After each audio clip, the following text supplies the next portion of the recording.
Welcome. Happy Friday to you.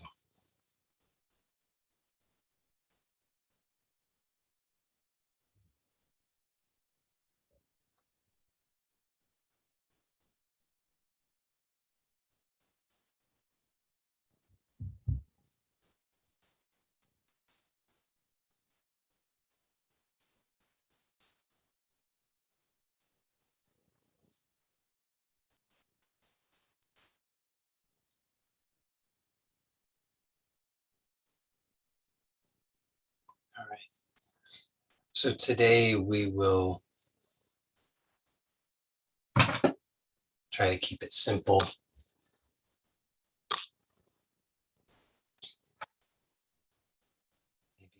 Maybe for the rest of our lives, we can try to keep it simple. We can skip the trying, just keep it simple. So let's start from. Let's start by getting clear on what it is. Why are we here? So that's helpful, because in our interest in keeping it simple, we want to bring it back to why are we here? If we're not clear on that, then we might be operating under the wrong premise. So if we're not clear about why we're here, if we're not clear about what our purpose is, if we're not clear on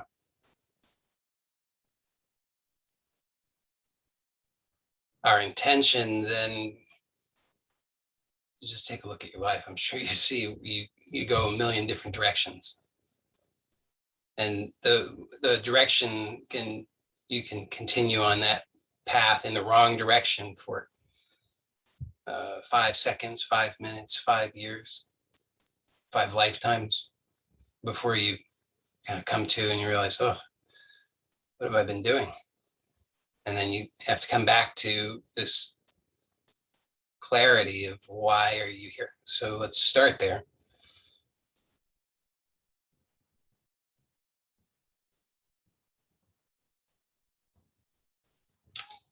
So there is a sense of something being off. Has to be, otherwise you wouldn't be here. You definitely wouldn't. There's no way. Wouldn't be a good use of your time.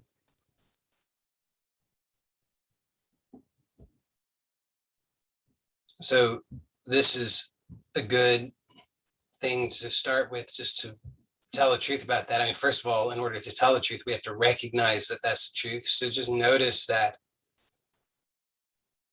sense of something's off, something's not quite right, something you can't quite get comfortable.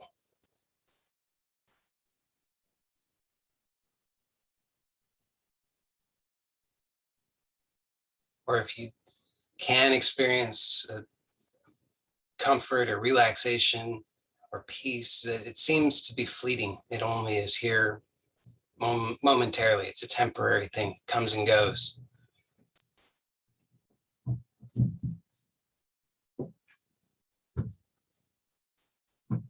But what keeps returning is this sense of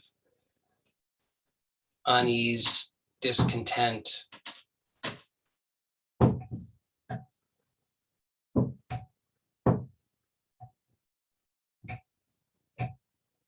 So this is what we really are interested in. Has to be. You can take a look and see this is what underlies all of the other many stories that come about. So what do I mean by that? So you can take a look and see, and the reason I'm wanting to take time with this at the beginning is, as I said, if we're not clear on this, then we can go so many different directions and none of those will be fruitful.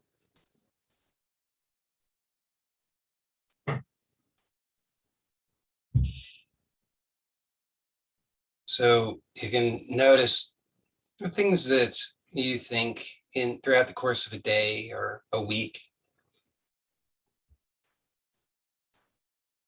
that you think you've identified the problem, whatever that may be. So let's take a look at some of those things. Could be physical pain, could be emotional pain, could be some sort of circumstance. So it could be the way that somebody else behaves, could be your own behavior.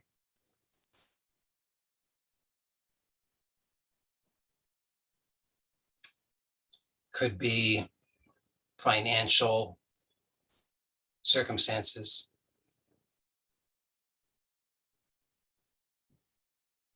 So we have a lot of names for it, a lot of stories. So you might have, and with each one of those broad categories, you have hundreds of variations on each of those, different names, different labels, different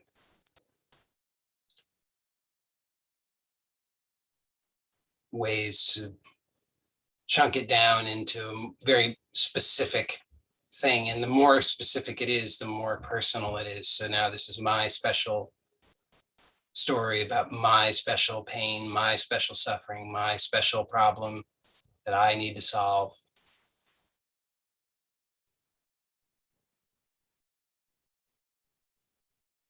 But just imagine for a moment, now it's not even that hard to do, actually. So just, you can actually remember. You don't even have to imagine, you can remember. Remember a time recently, perhaps last night, when you experienced deep sleep.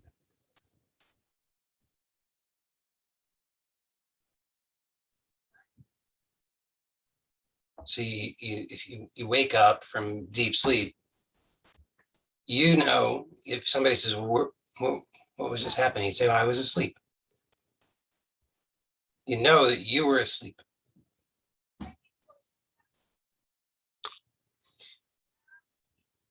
You don't remember, you can't describe much about that experience though, because the mind is absent. So the world is absent. So in deep sleep, there are no thoughts, there's no world, there's no body, there's no personality, no identity, no name, no past, no future, no relationships, no nothing. Something very, very, very subtle. But apart from that very subtle something, there's nothing. This is an experience that you have nightly, but we tend to overlook it. But why is this significant? This is very significant because, again, you know that you experience deep sleep. You can't say much about it, but upon waking, you know you were asleep.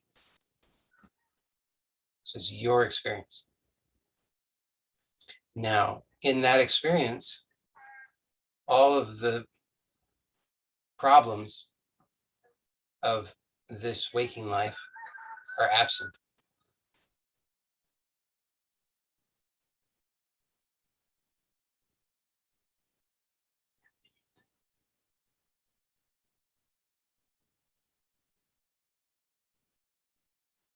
And notice that the only thing that can even raise an objection to that or say, oh, I don't get it, I'm confused, what does this have to do with anything?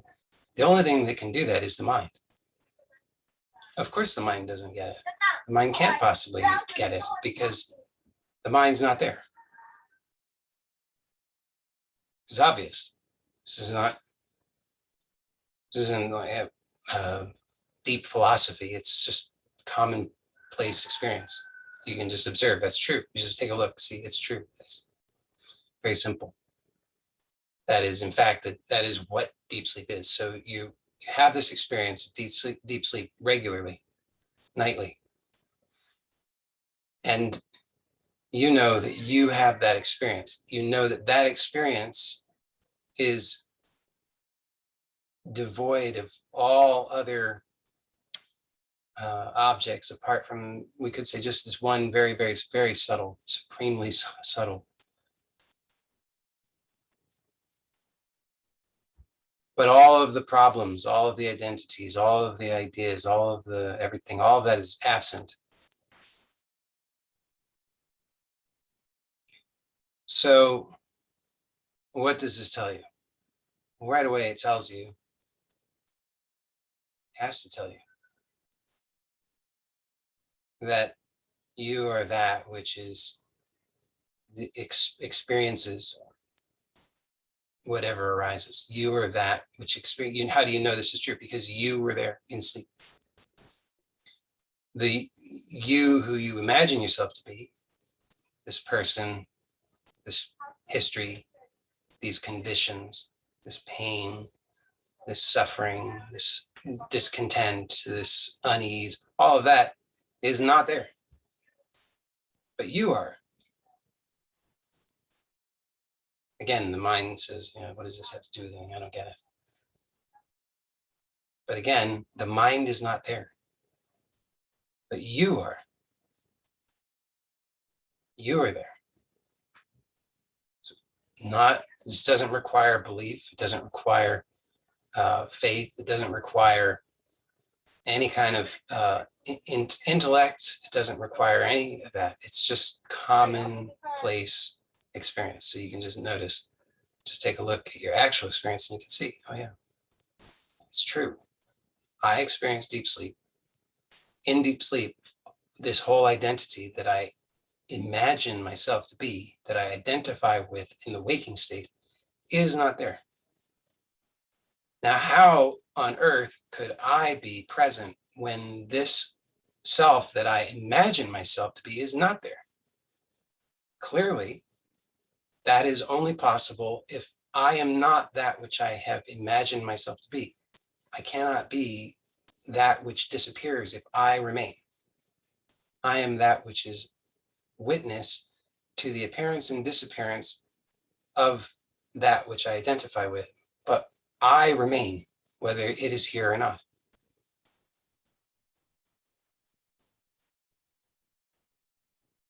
So what does this tell us? Well, we come back to, again, this starting point. Why are we here? Well, we're here because we perceive that there's suffering. That perception of suffering is based on ignorance, but the experience of the suffering is real. So this is important because the experience of the suffering is real.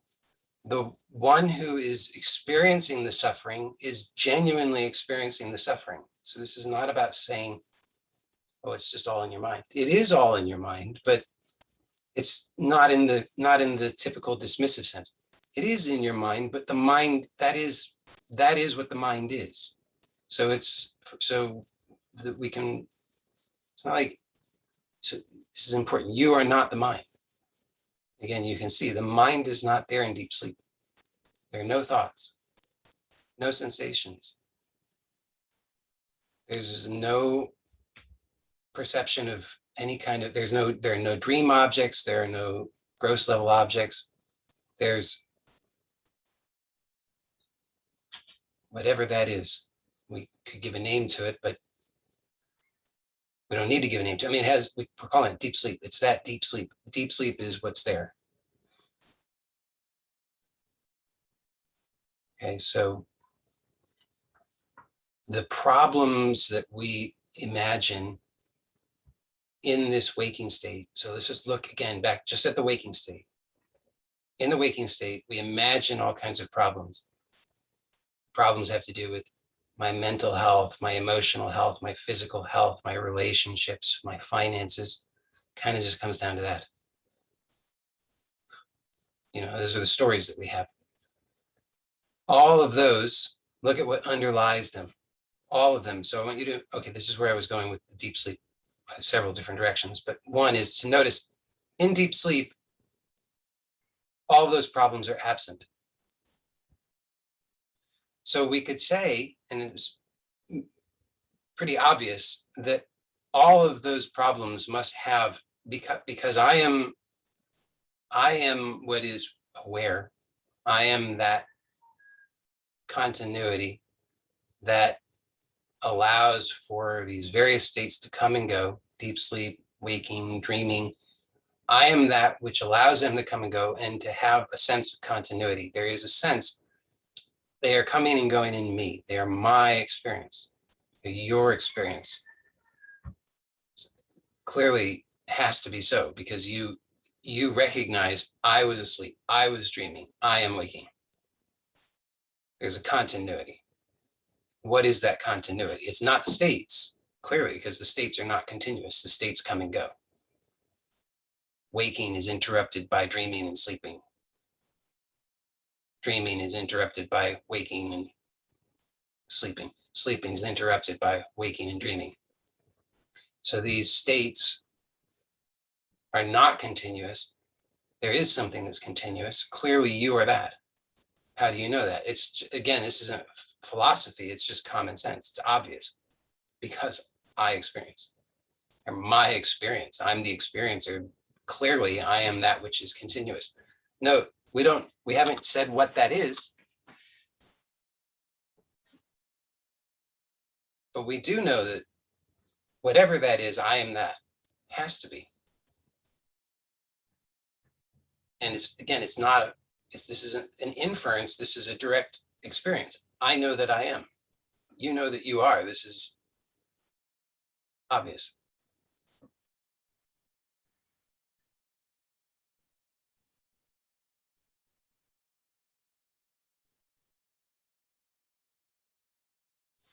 Okay, so we'll pause this.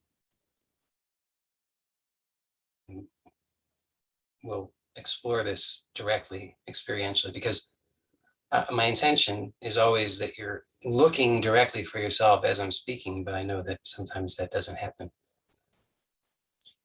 And if it's just something, there's just stuff that goes into the head to try and puzzle and figure out, not all that useful, because you can understand it and not really understand it.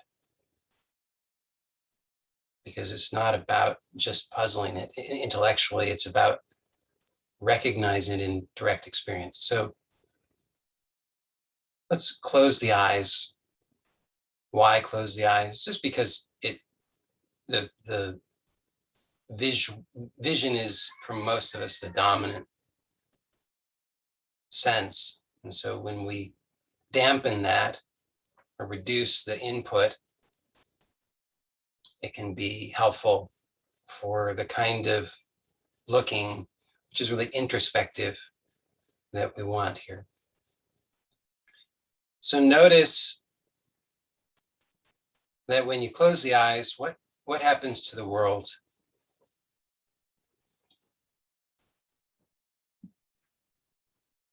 So the world's, before we close the eyes, the tendency is to imagine the world is out there. But when we close the eyes, where does out there go? So out there is revealed to only be a thought. It's really just a perception. It's not a reality. It's not an independent, I should say, an independent reality. Of course, it is a reality, but it's a reality that's dependent upon the perception. But here, when we close the eyes, that reality, that perception changes, and what we're left with is this discovery of what's been here all along, which is that this division between inner and outer is really false.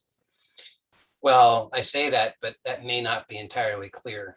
Depends, so if you've inquired adequately, then you instantly recognize what I'm pointing to. You instantly recognize this unity, instantly. But if you haven't inquired, then what happens is that the fixation remains on the mind. So most of us don't realize that our attention remains on thought almost always.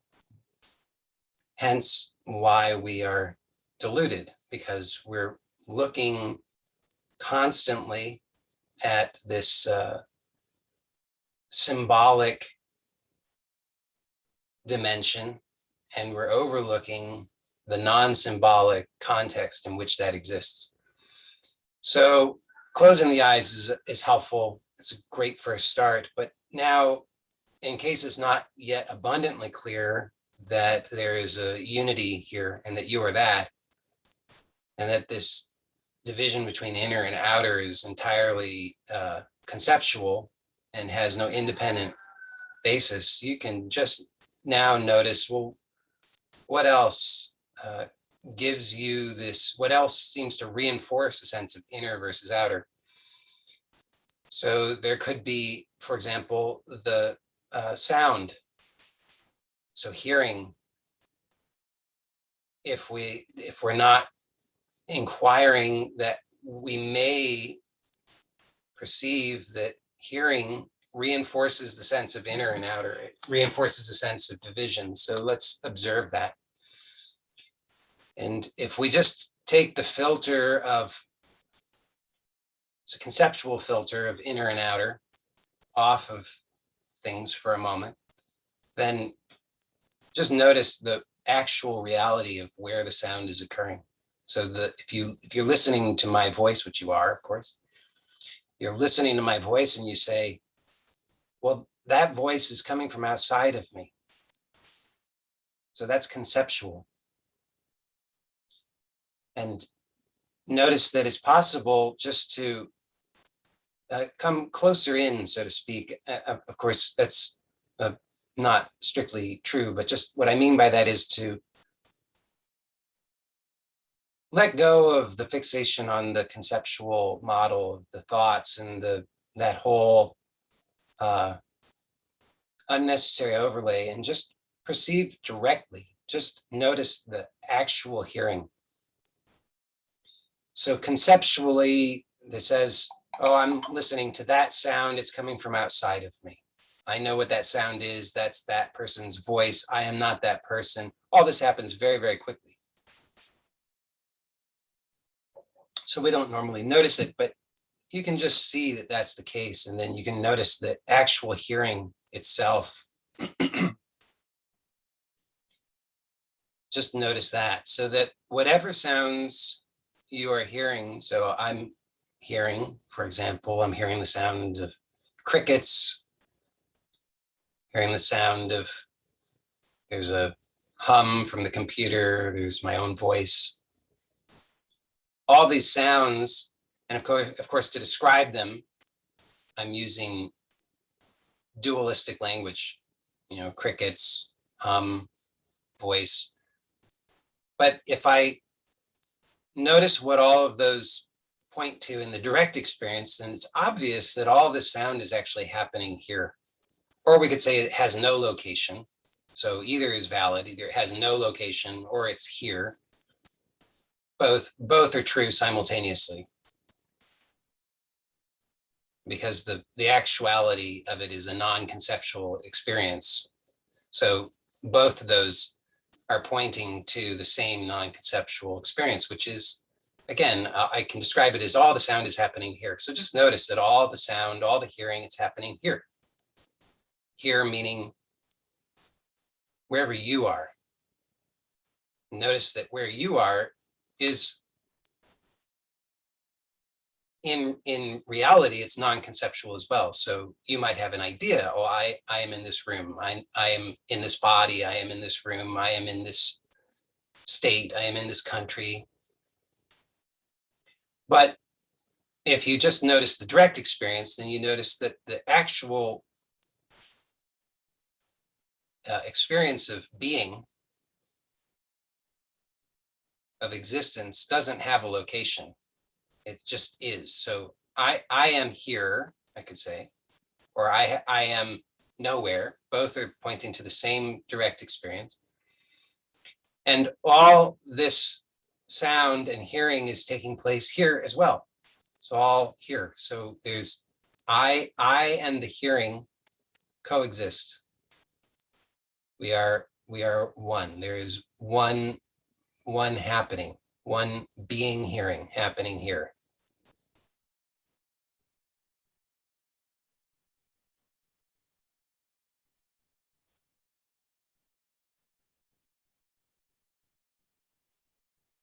Now you might notice within your sense of self, so if you identify as this body, which most of us do, then you might notice that there are sensations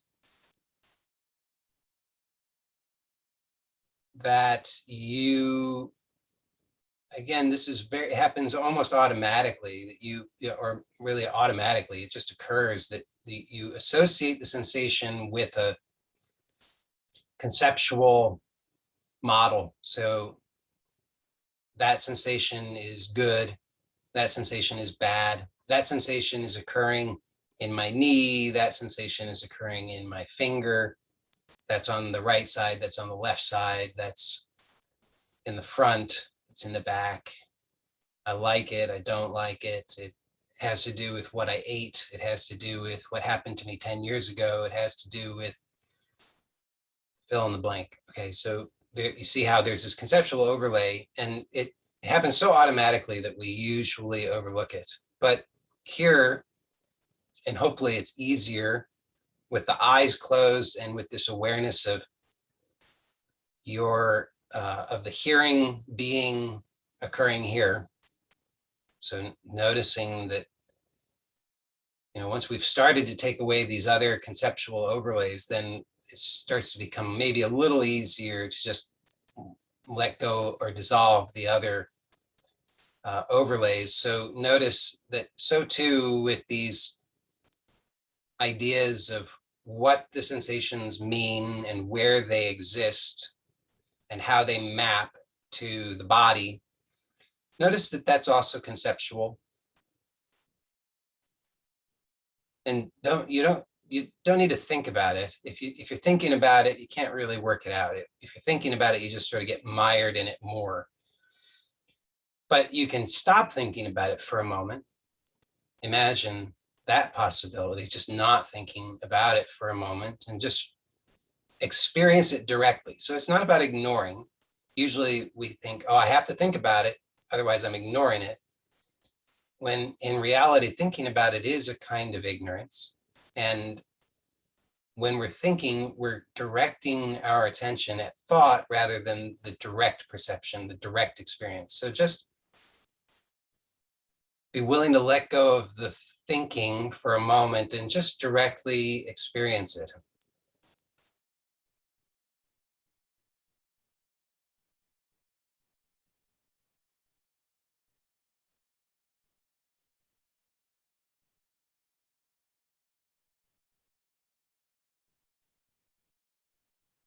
Well,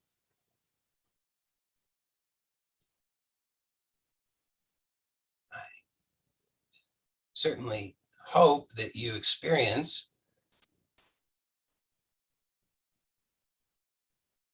something very wonderful, a lightness, although that's not necessarily guaranteed. It really depends on a lot of factors. But if you're if you really are allowing yourself to drop the conceptual overlay, then you might start to notice that actually when that conceptual overlay is completely dropped, or we don't even have to completely drop it, but as the burden of the conceptual overlay decreases and we become lighter, you might start to notice actually that here it's getting the veil between waking and deep sleep becomes thin. So you start to notice that this deep sleep experience or perception is here in some sense. It's like there's just this thin veil, but that veil has been thinned so much that you can start to peer through it in a sense, right into your own, I'll call it heart. And you just notice that that same stillness, that same expansiveness, that same no problem exists here.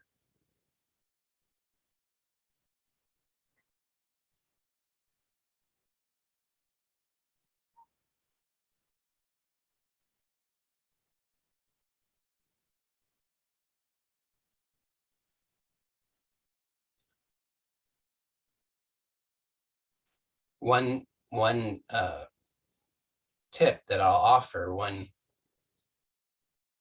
thing that can be helpful in this is just to be physically still, which is funny I say as I move my hand, but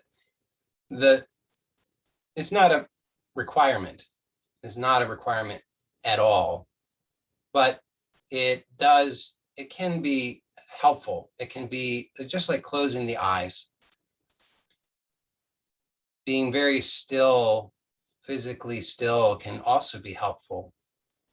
And what it highlights is the subtleties of the gripping, the grasping, the squeezing, the trying, all of the efforting, all of the ways in which we were not aware of how we were working hard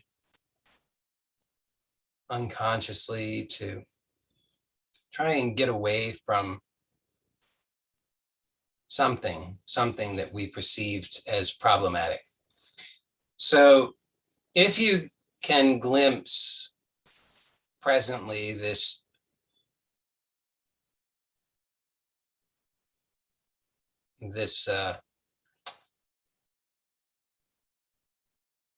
we'll just call it nothingness, emptiness. Those are not the right words, but this expansive, it's not really nothing because there's something subtle, a subtle aliveness, a subtle vibration. Okay, but compared to the waking state, it's very, very subtle. It's subtle, so subtle, almost difficult to perceive it as something at all. But what I'm calling that deep sleep experience, you can start to perceive it maybe a little bit through this thinning veil. And then from this, you can perhaps start to notice that all problems arise from here. So the waking state arises from here. And the waking state is this state of mind which differentiates. So as we allow this settling down of that differentiation, and we start to experience this subtle, very, very subtle quality of experience, we can start to notice that all of the waking state arises out of this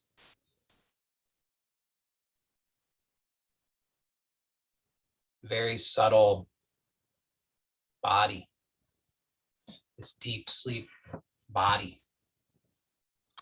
So all of our waking experience arises out of this. And what do I mean by that? I mean, notice that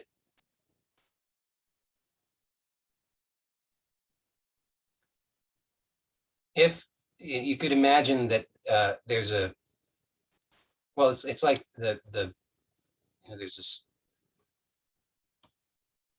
old philosophical question. If a tree falls in the forest and nobody's there to hear it, does it make a sound? And so we could say, or we could say similarly, that if we imagine for a moment that this waking state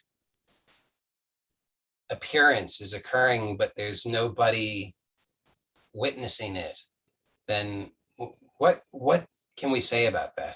Do we know that it's even really happening? And even, or we could look at it in a different way. What if we could perceive, witness the waking state, but there was some key familiar component, which is the identification with it, the personalizing of it, the taking personal of it.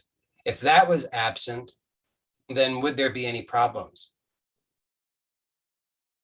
So you could imagine the stories playing out the same way, same relationships, the same finances, the same body, the same everything still happening, but the sense of this is mine and it's a problem and I've got to do something about it. If that was removed, would it be a problem? Would there be a problem? So if you were witness to it, but you don't perceive that it is yours, would there be a problem? And obviously not. Obviously there would not be a problem. So then you can see, well, what is the actual problem? The actual problem, and this takes us back to where we began, is simply the sense that there is a problem. It's just the insistence that there is a problem and it's my problem. And this is subtle. It differentiates. It's like so this is like the seed that grows into the tree that has many branches. It has so many branches, and we can get lost on those branches for lifetimes, climbing out onto them as each branch further differentiates into smaller branches, smaller twigs, on and on. But here we can come back to to the root, and then even to the seed, and just notice just the sense that there's a problem, just this insistence that there's a problem. And notice that that arises, the seed appears out of this blankness. So just allow yourself for a moment just to dip into the blankness, just to let go of mind completely, just completely abandon that for a moment. So that there's no seed, no tree, no problem, no self, no world, just for an instant. And then notice that you can dip in again to the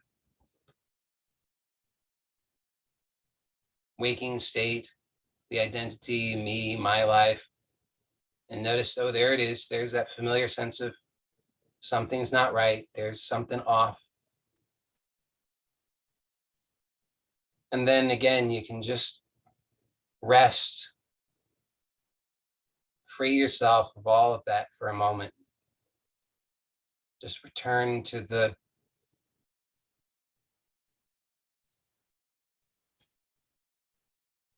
ocean of okayness.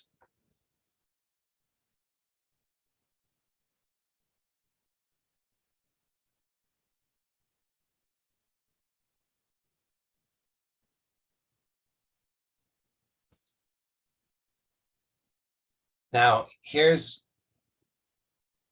a question for you. So we could just strive to remain as this ocean of okayness, unmanifest.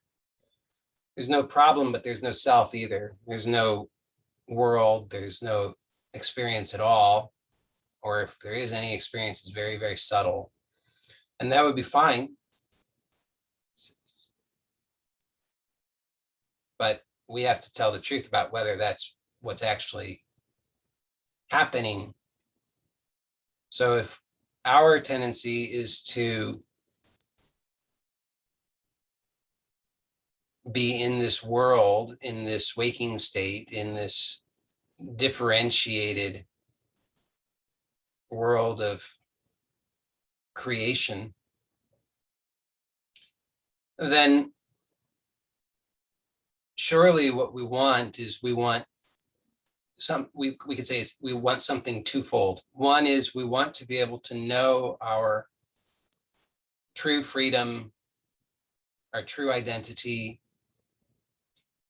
and we also want to have skill in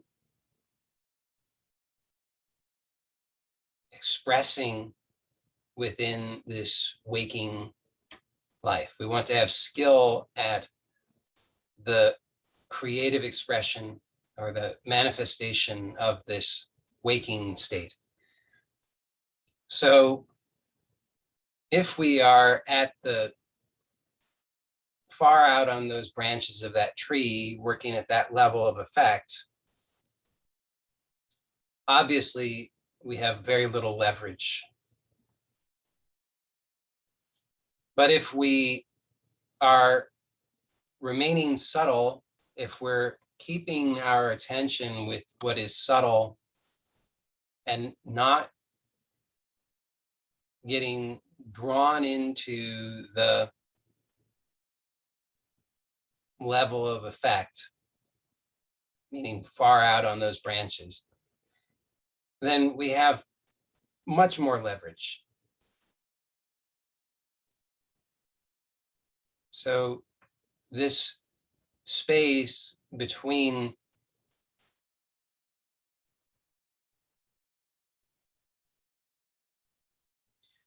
the space we've just been playing in, where we can recognize this stillness, this vastness, this unboundedness, this non-conceptual reality that is our true nature, that everything else arises from. When we can notice that, and then we can also shift into this, the subtle realms of this manifest life. So the subtle realms of individuation, the subtle sense that I am. So prior to that, if we just let go completely, then there's really no sense that I am, because here there's no I, there's even that it's infinite, unbounded, undifferentiated. The notion of I does not even arise here. It doesn't exist here. It's one without a second. There's no reference to understand individuation. However, if we shift just into this subtle realm of individuation, just where this I sense starts to appear. So we start to notice here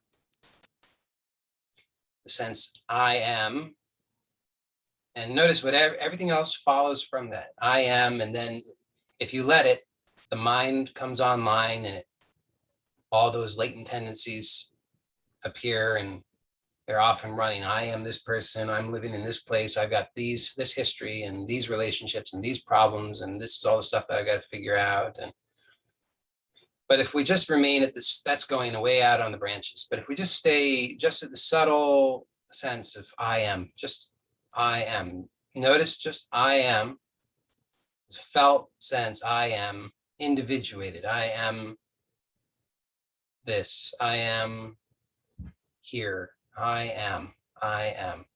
Then you can start to notice what the subtle seed that appears from which everything else unfolds.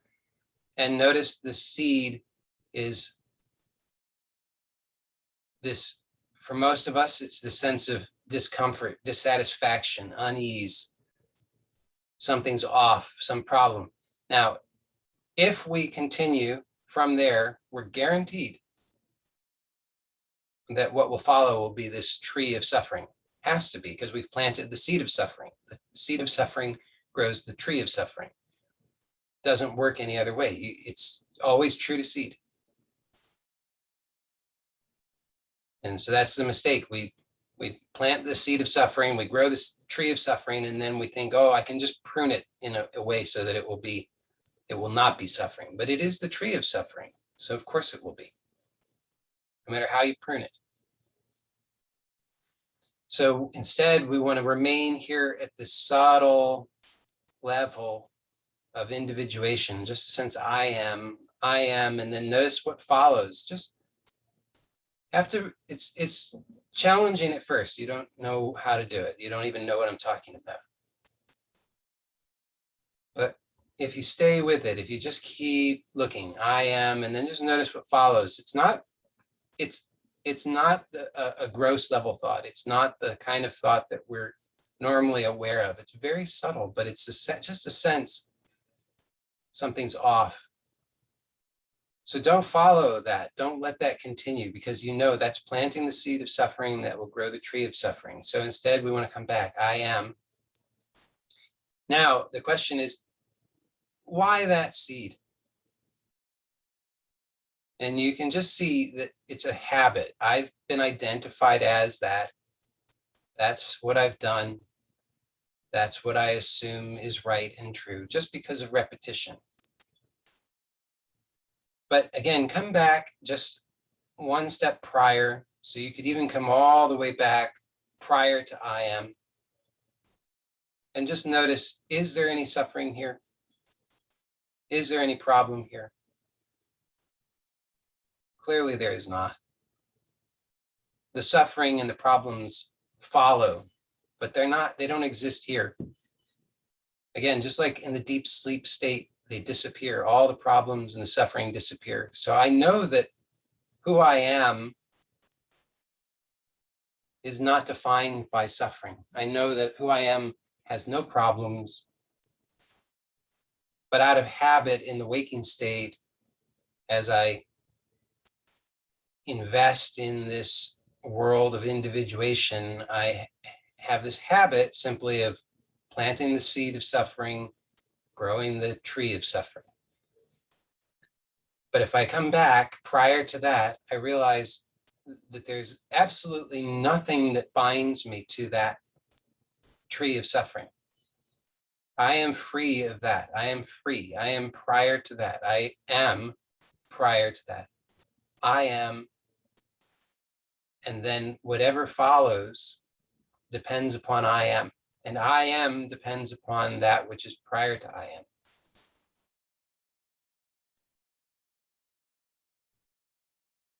So I know that my nature, my ultimate nature is that which is prior to I am. My individuated nature is I am. And I'm absolutely not bound to anything. But there is a habit. That habit is I am this person with this history, with these experiences, these circumstances. But it's all based on this seed of suffering. So don't plant the seed of suffering. Refuse to plant the seed of suffering. Just I am. And then because we are living in this world, we have some commitment to expressing in this manifest world, but let us do it skillfully. Let us do it wisely. So let us recognize that in the world of individuation, there is the rule of the game is differentiation. When it's night, it is not day. It cannot be. So if we plant the seed of suffering and we grow the tree of suffering, then we know that that is what is. And the tree of joy cannot coexist with that. They are mutually exclusive, because that's the nature of this individuated experience. So let us be committed to faithfully remaining with I am and choosing what seed we plant. So here I am, and then start to cultivate what I am. What I am. See, you notice the habit. I am unhappy. I am discontent. I am dissatisfied. I am displeased. I am incomplete. I am inadequate. All of these are the seeds of suffering, but we're not bound to those. So now we can choose, knowing I am, having clarity on I am, choose. And at first it will be unfamiliar, awkward, but don't let that unfamiliarity or awkwardness deter you. Be persistent. What seed do you want to plant? I am joyful. I am content. I am pleased. I am satisfied. I am happy. I am peaceful. And as I said, at first it will be awkward. How many times have you consciously planted a garden with these seeds? You have not. You've tried to prune the tree of suffering to look like those things, but you've never really planted those seeds. Not from here, not from the into the soil. You tried it from up in the air, way up high on the branches. That will never work. Seeds way up high on the branches are eaten by the birds. Here we have to be in the soil. I am.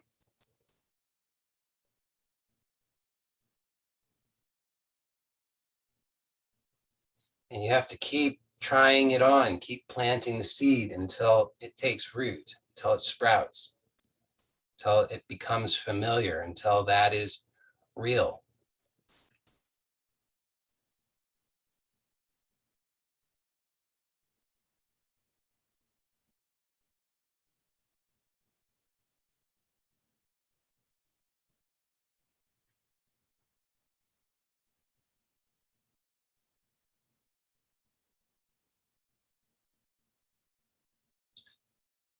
So feel that, notice that, and allow that to begin to take root and to sprout and to grow, and be aware of yourself, your whole self, that which is prior to I am, and this which is sprouting from that fertile soil. All is one continuous self, not separate.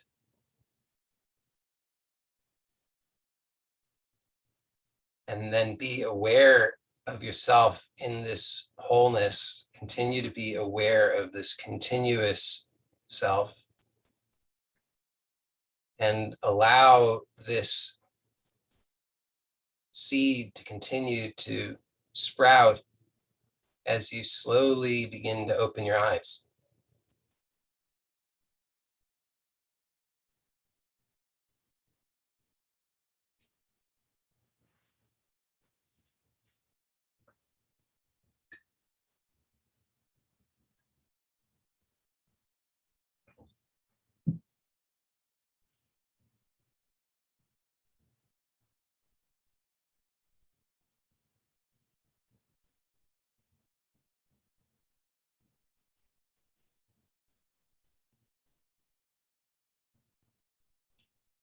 So now you have the knowledge, the experience.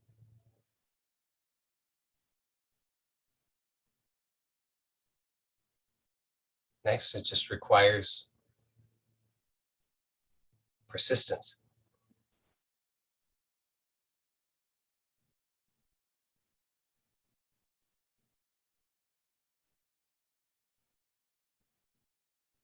see how the tendency, just because of habit, it's just habit. We have to see it as only habit. But notice that this habit to remains to try to go back into the groove of the familiar. So it wants to pluck out this new sprout and it wants to go right back and plant the seed of suffering because that's what's familiar. And that tree of suffering grows really fast, instantaneously, because it's well established. The tree of joy, a little slower to grow because we're learning it. We're discovering it. It's new, unfamiliar. So this impulsive,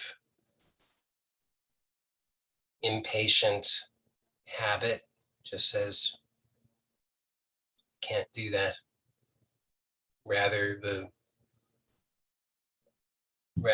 go back to suffering because it's familiar. I'm a master at it. I like mastery. I'll just be a master of suffering. So it takes persistence, it takes commitment. I'm done with suffering. I'm done with delusion. I'm done with the lies.